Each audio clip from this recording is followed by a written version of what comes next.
Jau sārtojās, kā mēs drīz ēdīsim.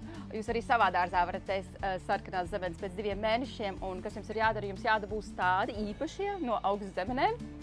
Un reko agronoms arī Gunters nāk. Viņš vēl izstāstīs, kā tos stādus var dabūt un kā var izaudzēt. Es arī gribu Gunters to zemeni. Nu jā, šajā dārzā zemenes pēc nedēļas jau būs daudz un daudz.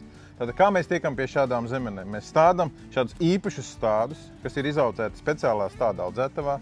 Viņi ir iesaldēti, viņi stāv pie manis leduskapī, viņiem ir ziema.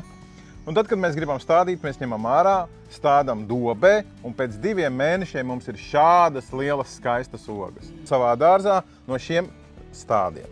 Tu izstāstīsi, kā viņas kopt?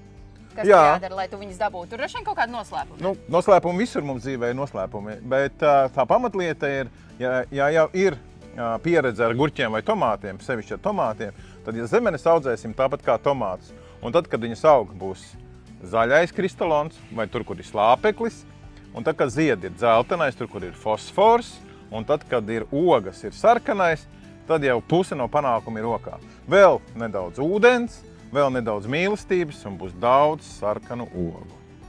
Tie ir līdzekļi, kas jālieto, jā? Jā, mīlestība. Mīlestības līdzekļi? Mīlestības līdzekļi.